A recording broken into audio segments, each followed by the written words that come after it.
Welcome back, everybody, to another episode of Beyond the Boot. This is episode 4, I believe, now. Nico is not here. Nico is in State College. We are, baby, by the way. But what's he in State College for? Black Bears. The final game of the season the Black Bear season is finally over. Thank you. Thank Christ. And he has to go all the way out there. Yes, he does. Poor guy. And I bet they didn't even pay for his gas. Probably not. No, he rode the team bus. So the team is paying for the team bus gas. Yeah. But we are going to be talking about the Premier League today. It is myself, Cody Burton, and Richard Turkovich over here. Cody Burton's only going to be here for about 5 minutes, so it's just going to be me and Richard talking ball back and forth to each other. But I will say what's nice though. We got the new couch mics up and going, and I really enjoy this. Yeah, it is very fun. I'm enjoying sitting on a couch. It kind of sucks that I have to run the board from over here. Because I would love to be sitting in that chair right there. Yeah, I think eventually they're going to put a wireless keyboard there that we can run it from. That would be insane. Well, Nick told me he was trying to get a computer monitor or laptop or something hooked up over there, but I don't know. That would be insane. I would never want to graduate.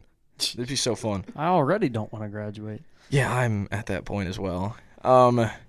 Let's get into some Matchweek 3 content in the Premier League. The first one that I want to get out of the way before Cody goes is Liverpool-Arsenal, which I think was pretty much just Clash of the Titans. Obviously, man of the match went to the man who had a crazy free kick in the 83rd minute, Dominic Szoboszlai. That was a screamer. You can't really do much about that one. I don't even know. But so much good football was played on both sides. There's a lot of different players subbed in. Obviously, I know Cody's going to have something to say about Gabriel Martinelli playing on the left-hand side.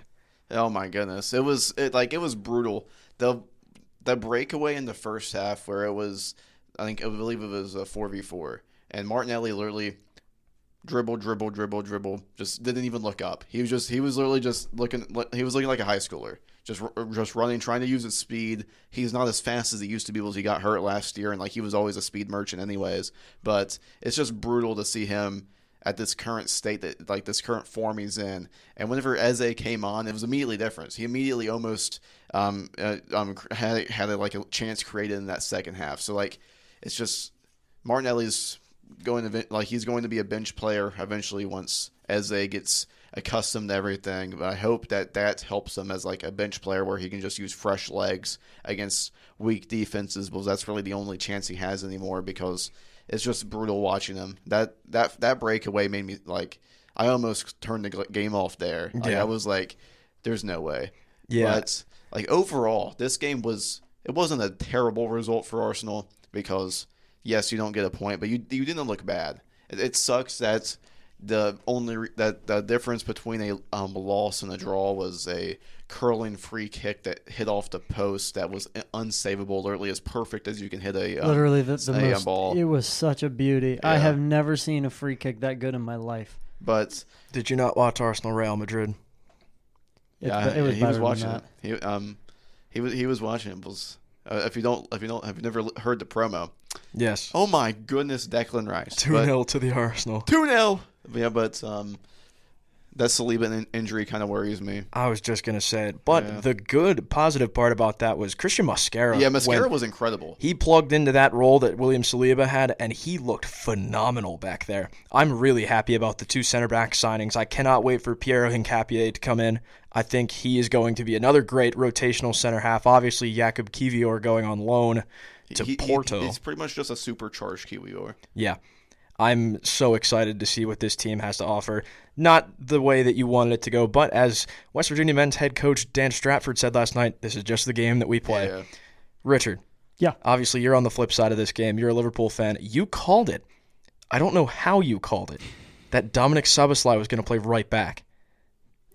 See, I know ball. That's weird. See, you guys don't think I know ball, but I know ball. I mean, to be fair, Szoboszlai played great at right back, but I'd like to see how he would do against a guy with more creativity. Yeah. It was Eze in that little bit of time was looking great. Well, why do you think he was playing back there? Well, yeah, because Arnie knows what he's doing. You have Martinelli, and Martinelli is just going to try to run past you, and you can't run past Szoboszlai. But exactly. Another guy that really made me happy was Matchweek. Yes, he looked very good. Throughout the entire first half, I felt like every chance created, anything inside the box was something that Matchweek caused. Yeah, and he looked phenomenal. Obviously, interesting approach having your captain Martin Odegaard on the bench to start out. I think it was just the injury. Yeah, I think that's what it was, but a lot more of a defensive approach from Mikel Arteta. Personally, I would love to see him go with a more attacking style next time out. I'd love to see some Leandro Trossard, but there's a lot of talk about him going to Fenerbahce. There's a 22 million euro bid put in for him, but not mad at all with this result as an Arsenal fan. Just an unlucky break. Szoboszlai hit an absolute screamer of a free kick to break the deadlock. You can't be mad at it. And sitting at third. And for Liverpool, it's 3 wins from 3. Yeah. Only club to done that so far, right? Yeah, only team undefeated. Yeah. Sole first position in the Premier League for Liverpool. But used to that sight. Yeah. I really would like to know the last time Liverpool was not in first. It's going to be it for Cody Burton. I think I have to get to some board hopping to do because I am going to be board hopping and pre-half posting the West Virginia Black Bears championship game on this day. Well, I hope they win. Yeah. Hope they get a win. Go Bears. Yeah, then you never know. Could be some rain. There's been rain everywhere. Might have to play some Carly Rae Jepsen. Might have to play some, I don't know, FKA Twigs Hey, or Cody, something. can you do something for me? If it rains, can you play Somewhere Beyond the Sea? I don't think we have rights to that. Oh. Yeah, but you can check that. You can look at the radio. Have a wonderful rest of your podcast, y'all. Cody, play Runaway with me. I will. Please. That's always like the first one I play. Yeah. Great song. There you go. All right. Going in for the rest of this episode. Well, wait a second. I have some more to talk about for this game. Oh, no. If Arsenal is playing the 4-3-3 that it says they were playing, like if that's the mindset they had going into that, I don't know why they would try that if you don't have another winger. Yeah. Like if Martinelli can't play winger, why are you trying to play 4-3-3? It's an interesting tactical decision. Because it's one of my favorite formations, though. I've always loved it, but it only works though if you take your 3 midfielders, play them in a diamond. Yeah. Like have either an attacking mid or a defending midfielder, have the 3 in the middle, and then the 2 wingers kind of are doing a lot of work. Yeah. But I don't know. That was a good game for Liverpool. I really appreciate it. I actually listened to the first half of that game. I was actually taking a shower, had it on the radio. Yeah. And it just seemed like it was a real back and forth affair. So. Yeah, it was Clash of the Titans in the most obvious way possible. 2 great teams going at it, and just one team came out on top. 9 shots to 11. Yeah. That tells the story there. It does tell the story. And 2 very highly talented teams going at it. I really don't know how you call Dominic Szoboszlai playing at right back. I don't understand. Because I know ball. Because I know ball. That's why. Well, while we're on Liverpool, do you see the Isak deal? Yes, we did. Oh boy. They're going to be broke for a very long time after that. You're never going to buy players again. Nope. Fenway Sports Group is going to disassemble. No, the Penguins need to win a Stanley Cup so they can fund Liverpool. Yep, they're going to be pumping money into that club. Well, the Penguins are basically doing Moneyball this season. Yeah. They just got a bunch of young guys who are unproven. They're paying them almost nothing and hoping they can make the playoffs. Speaking of Liverpool transfers, how do you feel about the Mark Gahey deal falling through? Do we really need him? I think so. I think he would have easily came in and replaced Konate. I think Gahey has that more leadership quality. I think he's going to be that new Virgil van Dijk, because Virgil van Dijk's getting up there. He's getting up there, but I think there's a couple more transfer opportunities that'll come up that we don't know about yet. Because I think that Konate is definitely probably not the answer. No. But I think at some point they're going to find somebody who's going to be just as good. Or who knows? Maybe in their academy, you never know. Yeah. Could be something in the academy that nobody even knows about. There's always something in the academy, but shout out Joe Gomez. Joe Gomez is my GOAT. Yeah. I love Joe Gomez. Miss me some Joe Gomez, and I miss me some Daniel Sturridge. Oh, he was always injured. Doing the celly. Oh, he was always injured, though. Yeah. He was literally injured for like 3 years. Oh, yeah, that's right. Didn't get to see much of Daniel Sturridge. I miss his prime. But getting into the rest of the Premier League slate, let's start off with the first game here on the list. Chelsea-Fulham, ending in a 2-0 win for Chelsea with my least favorite player on the pitch, Enzo Fernandez, scoring a penalty. You hate to see it, don't you? Does that say +9? Yes, 9 minutes of added time in the first half. That is Yeah, that's a shaft. that is a shaft. That is a crazy shaft. That's why João Pedro scored that. I Yeah. don't know. My eyesight's not great from here. Yeah. He's on my fantasy team. Oh, I guess it's gosh. in bigger letters on the right. I guess I could have looked Yeah. over there. Yeah.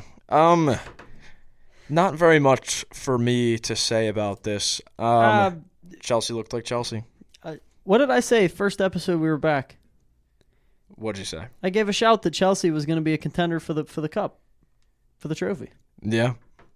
And I mean, I love that now that there's been the Cole Palmer injury news and he's going to be out for a little bit. I love that they're giving Steve the minutes. I love seeing Steve on the pitch. I hate that he plays for Chelsea, but reminds me so much of Eden Hazard. I hate it. Oh, Makes me so mad. ay. He- That's a comparison there. He plays a lot like him. Obviously, he's 18, so he's got a lot of time left to improve. But Well, and when you're 18 like that, more than likely he's got a transfer in him Yeah. to go somewhere. yeah, I feel like he's not going to be at Chelsea forever. He's going to be one of those guys who eventually graduates to like a Bayern Munich or a Barcelona or something like that. That's what I was just going to say, because it seems like if you're 18 and start in Germany, in Bundesliga, by the time you're 22, you're in the Prem, or vice versa. If you're 18 in the Prem, you end up in the Bundesliga by the time you're 20. Yeah. So I just hate it for Fulham because I don't know why I love watching Fulham football so much. It makes no sense.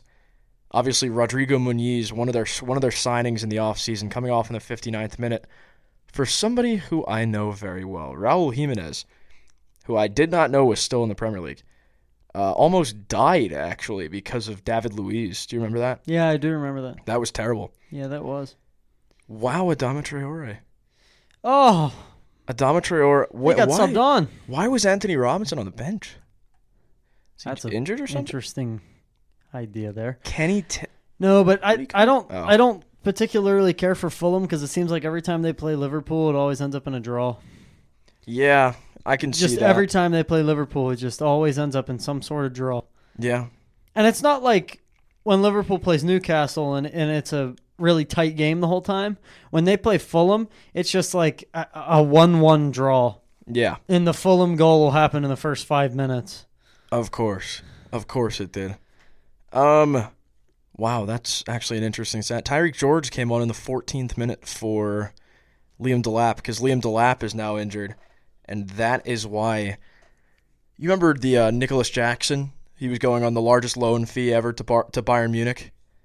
They had to recall that because of Liam Delap's injury, because Liam Delap's going to be out for a few months. Well, that's going to hurt. You said Barcelona, right? Bayern. Bayern. Yeah.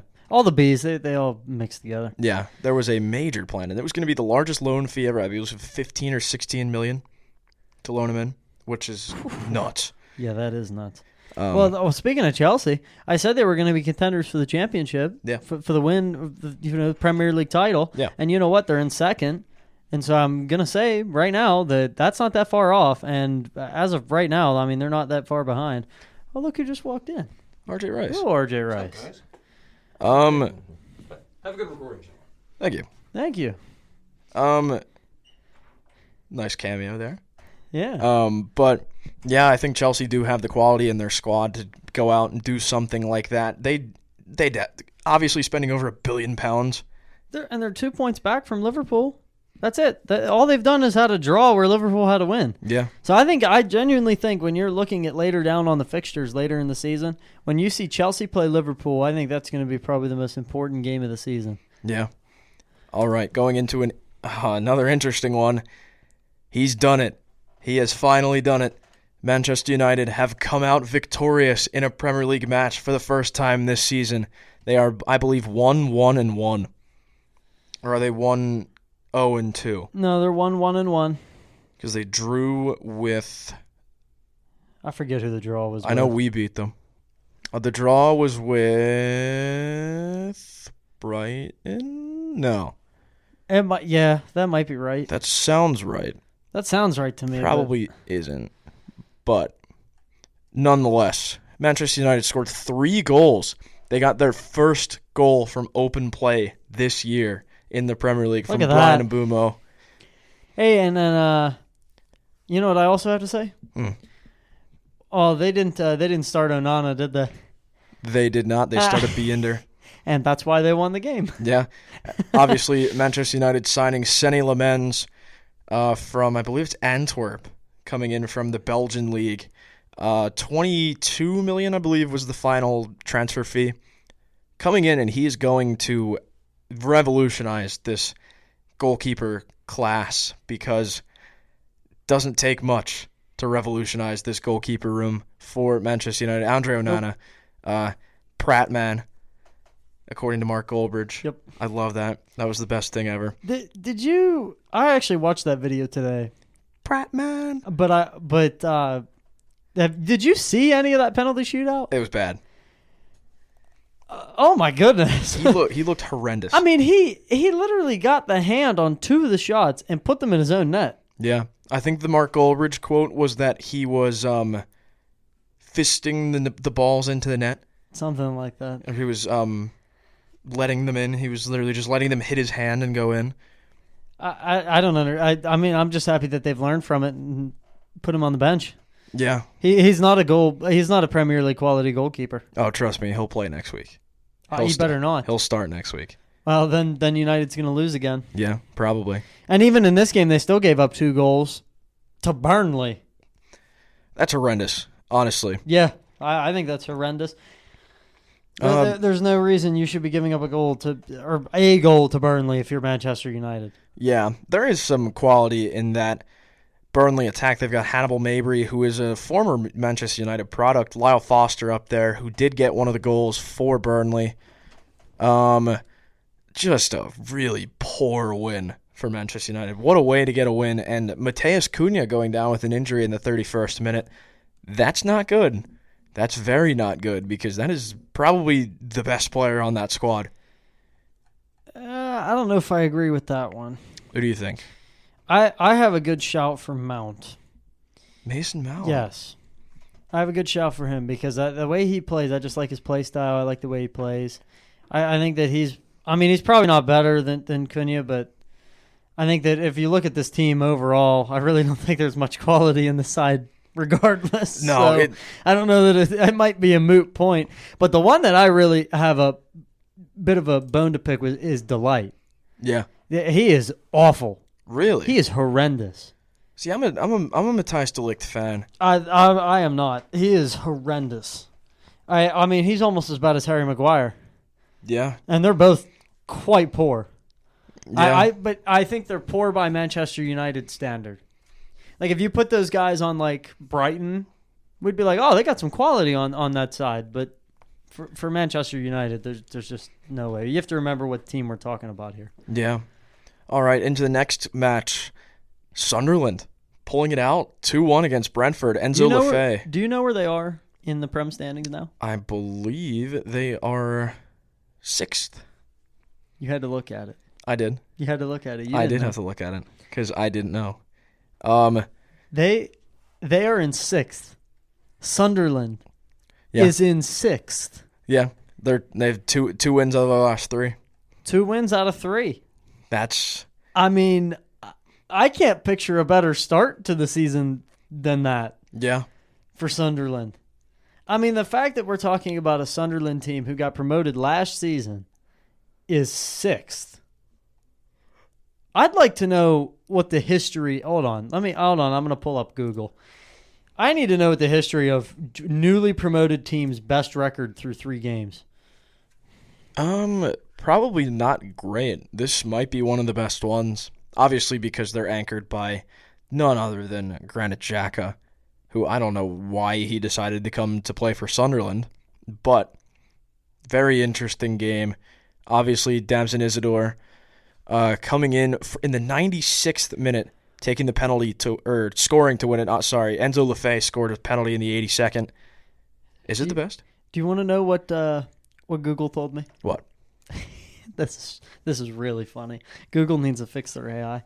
The record for a newly promoted team after 3 Premier League games is a perfect start with 9 points. achieved by Liverpool last season. Last season. Oh, They were newly not- promoted side. They were not newly promoted. I'm going to go out on a limb and say that's probably one of the best starts for a newly promoted team. Yeah. Because Google's not helping me out any. So Yeah. Not much else to report on from this game. Kind of just an interesting game. Obviously, 96th minute winner is definitely something we have to talk about. But Sunderland, keep on rolling. yeah, And keep on rolling, Sunderland. I'm a huge Sunderland guy. I don't know why. Well, it's probably because they have their own TV show. Yeah. It's I've Netflix FC. liked Sunderland before they were Sunderland Till I Die, but it's been really fun. It's been a really fun ride seeing them come back They'll up. never be a Wrexham. Yeah. Funny In enough, my eyes. If Wrexham made it to the Prem, I'd have a second team to root for. Sunderland probably should have been in the Prem last year.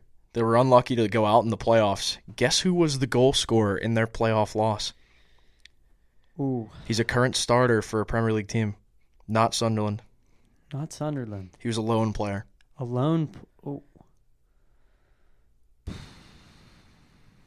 I don't know. I'm blanking. Amad Diallo. He scored the Alright. lone goal in their loss in the EFL Cup final.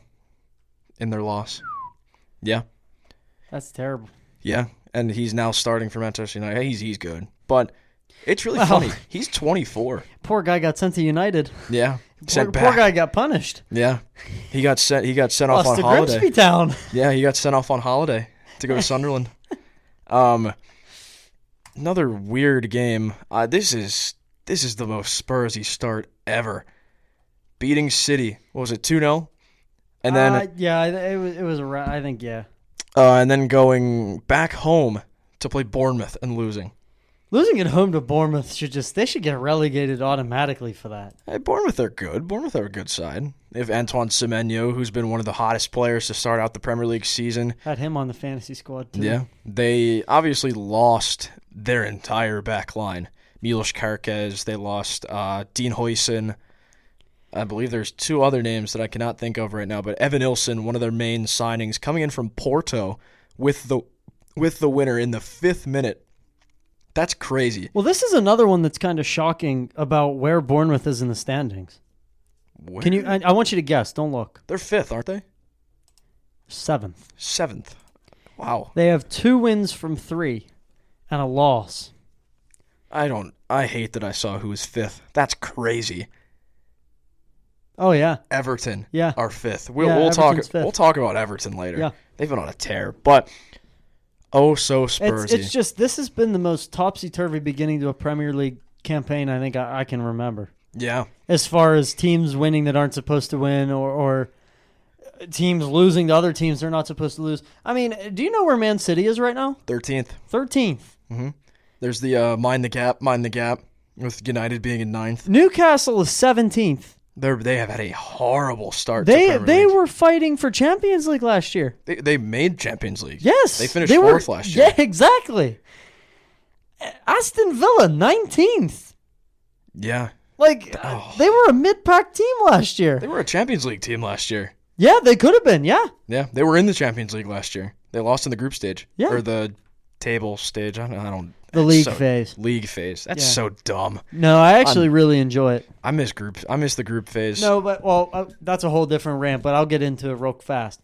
The league phase is better only because every team has a chance to be put against any other team. Yeah. Like they do the draw, put them in pots and whatnot.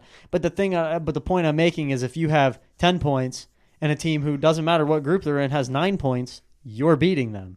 Yeah. Because I just think that sometimes in the group stage somebody could get an easy group, like a really easy group, and I Yep. feel like that prevents. Because I feel like if you look at anybody's fixtures in the Champions League this season, every team has at least 2 tough games. Yeah. You know what? That's a good point. I never really thought about that. But Spurs, man, what an interesting start to them. They made so many signings.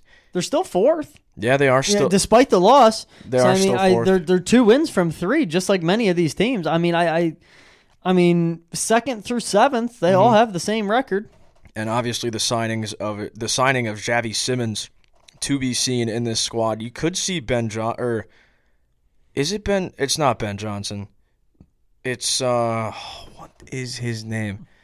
Brennan Johnson on the left side. You could see him playing through the middle at some point. He kind of plays like a striker already. I also don't think that it's time to panic if you're Spurs. No. You've lost one game. I mean, yeah, it was a poor loss, but I mean, there's so many more games you get to play this season. And don't forget, you lose that game, but you're still fourth. So yeah. I don't think that's a huge deal. There is room for improvement in this Spurs squad. Obviously, fourth, you cannot be mad as a Spurs fan after finishing 17th. Yeah. That's about as bad as it gets. And having to basically fight for to stay up. Yeah. They almost were relegated last season. That is weird to think. But talk about a team that has been off to a hot start. Everton.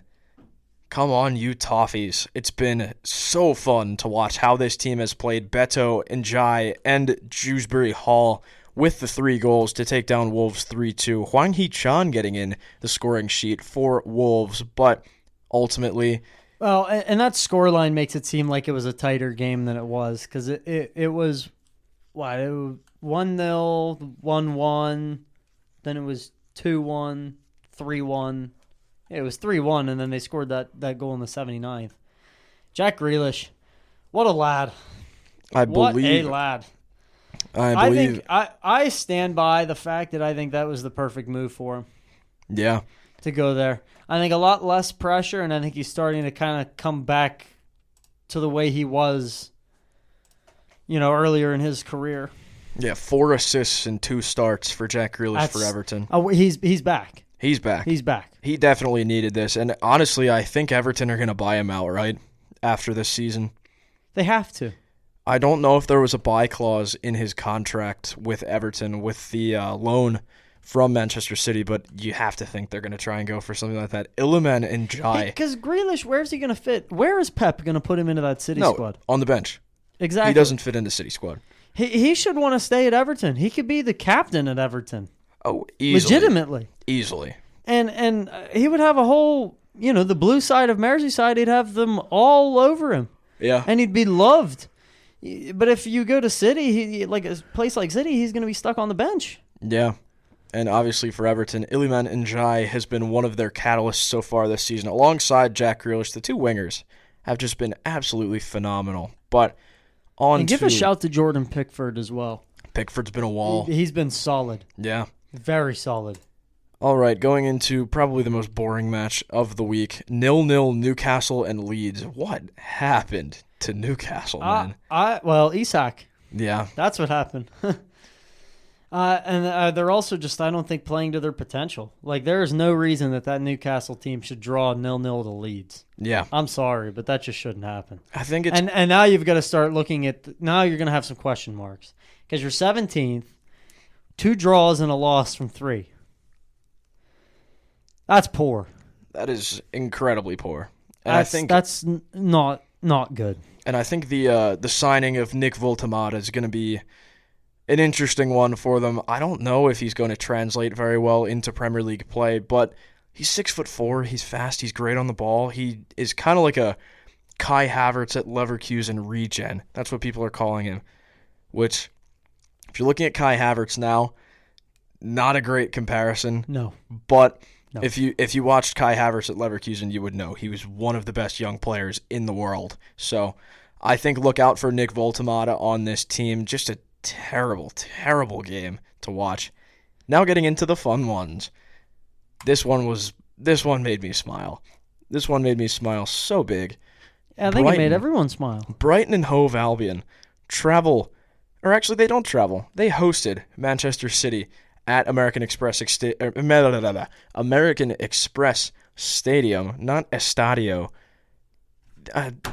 Look on the right side of that screen, Richard. What do you see as man of the match? And a loss, too. That is crazy. That is, I'm going to use a different word. That's asinine. Yeah, that's terrible.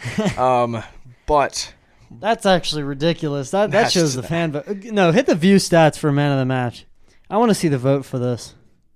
All right. Going into the man of the match votes, if the Wi-Fi permits this. Well, by the way, I will say that sitting on this couch is so much better because it is way easier to see your screen. Yeah. This makes it so much better. Log into view. You've got to be kidding. Wait, hold on. Let me see if I can get it on the app. Hold on. That is leftist propaganda. But while Wait, give Richard, me 1 segundo. while Richard is pulling that up, Brighton had a great match. Obviously, the hero for them, who I think should have been man of the match because he was all over the pitch and scored the penalty, James Milner, the ageless wonder. Ageless is the right answer. How in the world is he still like playing? If you watch Formula One, he's kind of like the Fernando Alonso of the Premier League right now. He just keeps going. He just keeps going. He keeps churning on. But obviously the winner in the 89th minute coming from Brajan Gruda, just a great finish from him. But this is Brighton team. How do they keep churning out so much young talent? I have no idea. And I think Carlos Baleba is one of the guys who was supposed to be going in this window. There's a lot of talk about him going to Manchester United, but he completely shut that down. I'd honestly rather be playing for Brighton than United right now. Oh, I would too, especially if you're going to have a result where you beat City. Which, I mean, I feel bad for Pep because I think he's on the hot seat. He could be. Like, legitimately. Yeah, he could After be. the way last season ended, right? The way that, that transpired, and City did not look great at the end of last season at all. I think he's on the hot seat. Like, I genuinely think a few more results like this and he'll be sacked. He very well. I think mid-season is what I give it until they start like evaluating that. It's Pep Guardiola. You kind of have to give him some time with a lot of different players in the squad. But this is what'll happen. He'll get fired from City. He'll get sacked, and he'll go somewhere else and win the league. Yeah, he'll go to La Liga, or he'll go. What a good shout could be is that he goes to a lower level of Liga team, and wins. Yeah. La Liga. I mean, that's a very real possibility I see him doing. There was a lot of talk about if Hansi Flick's seat is getting hot at Barcelona. I could see Pep going to Barcelona. Going back? Yeah. Going for a reunion. I could also see Pep going to Juve. Oh. I could see that happening. I feel like the only club I could see him going to there would be either Inter or AC. Because I think that Juve's in such hot water right now that would not be that crazy of an idea. Juve's in an interesting position. Obviously, we would have to have Nico Corretto here to talk about Juve. Yeah, to talk about that. Yeah, but I'd like to know his opinion on that. I do too. We'll get that on the next episode, definitely. But I think the signing of the season for this City team, other than Tijani Reinders, who's been absolutely incredible for them so far, despite kind of a run of poor results, it's going to be Gianluigi Donnarumma. He's going to work wonders for this team. Obviously, Ederson was the castaway in this squad. James Trafford really hasn't lived up to that name so far. So getting a world-class keeper, getting a Champions League winning keeper like Donnarumma into a squad that's going to be fighting for that kind of European football this year is massive. Well, because I genuinely think this City team, if they don't get it together, they're going to be fighting to finish fifth. Yeah, they're definitely. I think this City team is going to have to fight tooth and nail to get Champions League football this year. I wouldn't be surprised, and that's why I say that I think Pep might be on the hot seat. Yeah, but we'll see. It'll all boil over at some point. We will see. Because City having 2 losses to start the season, that's not them. That's very unheard of. That's not normal. Yeah, at least for the past 10 years, that's not normal. Yeah, but going into another game.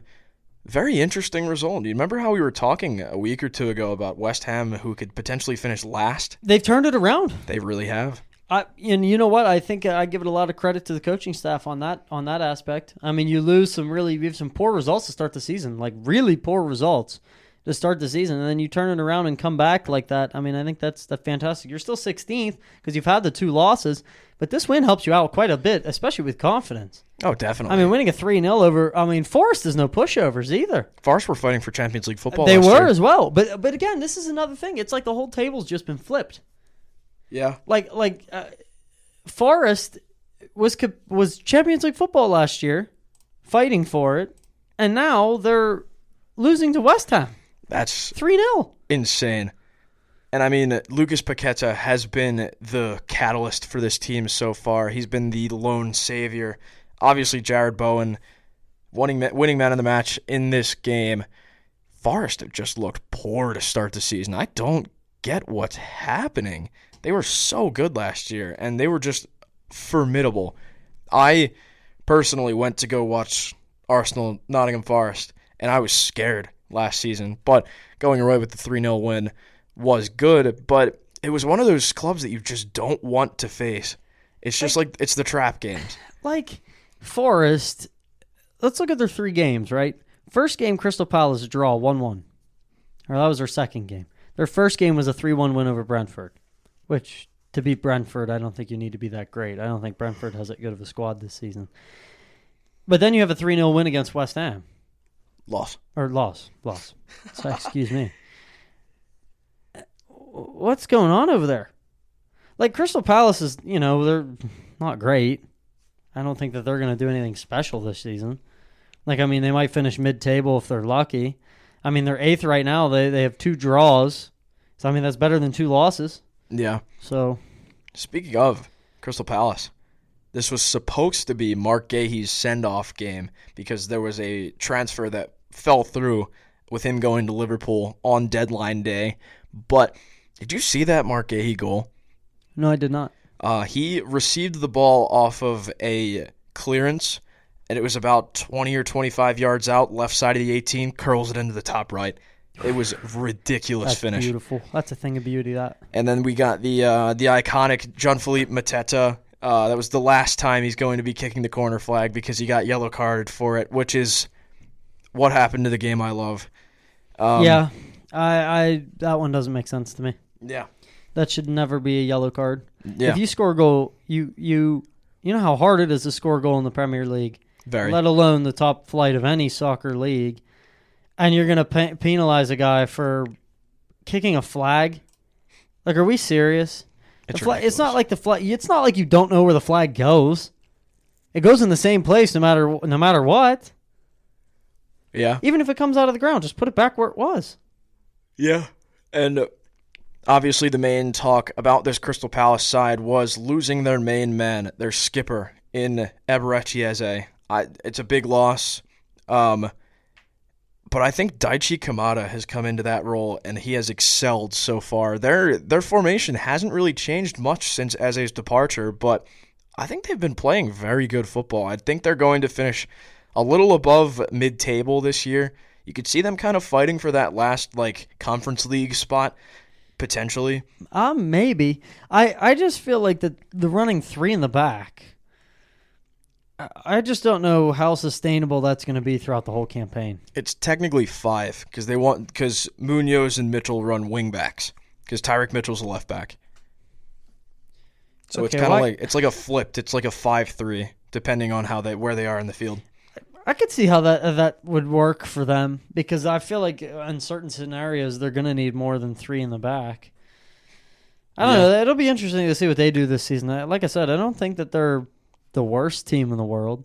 And it makes that draw they had earlier in the season, that 1-1 draw, look a little better to Forest. Because, I mean, I think that makes it look better for Forest because if Crystal Palace finishes above them. But I don't know. They're a puzzling team to me. They always kind of have been. They really puzzle me because I don't really know what they're going to do or how they're going to finish. Because I feel like they could be anywhere from 17th to 4th. Yeah. Like, seriously. Like, if they play the way they played in this game against Aston Villa, where you win 3-0, I could see them finishing top 5, maybe. Yeah. I mean, that's not a crazy idea. Yeah. I'm not saying that's going to happen, but I don't think it's going to happen. I'm not saying it's going to, but, it's not a crazy idea. Yeah. They're 8th right now. It is not. Through 3 games. It's not a crazy idea at all, but that will do it for the game week this week. Obviously, we're going to go through the table, and then we will send it off. A little bit of a shorter episode this week because no Nico, no Cody, and no it's international break. And international break. Not a lot to talk about this week, but there's no games this weekend. Nothing. Absolutely nothing. Nothing. But first in the Premier League table is Liverpool, number 2 Chelsea, 3rd Arsenal, 4th Spurs, rounding out Champions League spot. Number 5 Everton are slotting in at 5th. You don't see that very often. Well, it'll make the Merseyside derby a lot more fun. Yes, and looking downward just below Everton in 6th are Sunderland, 7th Bournemouth, 8th Crystal Palace, 9th Manchester United. They are out of the bottom half of the table for once. 10th, Nottingham Forest. Yeah, not for long. 10th, Nottingham Forest. 11th, Brighton and Hove Albion. 12th, Leeds United above 13th, Manchester City. Not a very good start to the season for Pep's men. No. 14th, Burnley. 15th, Brentford. 16th, West Ham. 17th, Newcastle. And in the relegation zone as we speak, 18th, Fulham. 19th, Aston Villa. And 20th, Wolverhampton Wanderers. I don't think Villa is going to be down there all season. I don't think so either. Worst case scenario, they finish mid-table. Yeah. And I also think that Wolves are going down. I don't see them. I don't see them doing anything that's gonna prevent them from going down. Yeah. Well, actually, wait. Can we look at the championship real fast? Yes, we can. Just real fast. I just want to look at it because I like to know how Wrexham's doing, and Watford for that matter. Conor Roberts, shout out. Shout out Conor Roberts, who was on the last. Shout out Conor Roberts. So okay, Middlesbrough. Yeah, where are we at here? Watford is Watford are in 14th. Wrexham 15th. Norwich are in 11th. The current top three that are getting promoted are Middlesbrough, West Brom, and Stoke. Oh, please bring Stoke back up into the Premier League. That's what I'm saying. Bring Stoke. Or Leicester. I feel bad that they're in the championship. I miss the Barclays Premier League. Do you remember when it was Queen's Park Rangers? Who were the other teams? There was a lot of other teams in the Premier League at that point. I remember when Blackburn was in the Premier League. QPR was up there. Look at Ipswich. Got relegated. 20th. Losing your striker will do that to you. Oh. And man. your winger. And then Southampton too. Yeah. What happened to them is just not great. Yeah. But where are they at? Southampton? Yeah. They are in 13th. 13th. Okay, that's not too bad, but yeah, surviving. They're surviving, but still, that's not great. Yeah. All right. I'm trying to think. Barclays Premier League, who was up there? Because now you got me Hull. thinking. Hull City, yeah. Hull City were there. Watford was up, weren't they? I miss QPR. Watford were up, yeah. QPR. Leicester was up. Yeah, Leicester were up there. Oh, I miss Leicester so much. 2016. West Brom, they've had a couple stints in the Prem. Yeah, they have. It's been kind of weird. It's been a couple years. Looking at the rest of the tables. Cardiff. Cardiff. Get in there. Luton Town. Wigan. Luton Town has got demoted again? Wigan was one of those Barclays Premier League teams. Same with Reading. Wait, hold on. Wait a second. Can we not talk about Luton Town? Yeah, they're in League One. They got relegated again? Yes, they did. Oh, Lord. It's been a rough period for Luton. Oh. Which was funny because they almost stayed up. They did almost. They were very close to staying up. Well, if they'd have stayed up the very next season, they'd have gone down. So. Oh, Huddersfield were in the Premier League not too long ago too. Let's look at League 2 now. We could use a Wickham. We could use a Wickham. Yeah, Wickham League Wanderers. 2, I don't think any of these teams are really going to be up there. My dad always used to tell me that the one team he would do on Football Manager would always be Tranmere Rovers. I like Tranmere Rovers. It's what's the one? Bristol Rovers. Those are the ones that 16th in League 2. Yeah, I talk about them all the time. Grimsby Town. Hey, my heroes. They fell. Oh, how do you go out and beat Manchester United and then lose to Bristol Rovers? Not sure. That is, and then lose to Bradford City. Oh, look who they drew 1-1. Accrington Stanley. Who are they? You've never heard of Accrington Stanley? Who are they? Oh my gosh. All right, now that we're talking about Accrington Stanley, I think that's a great place to end this episode off. Accrington Stanley. Accrington Stanley. Who are they? Who are they? All right, we thank you guys for tuning in to a shortened episode of Beyond the Boot. Sorry, I wanted to say starting the pot there. I've gotten so used to saying that. Over 60 episodes there so far. Thank you guys for tuning in to yet another episode of Beyond the Boot. Peace out. See y'all next week. Peace.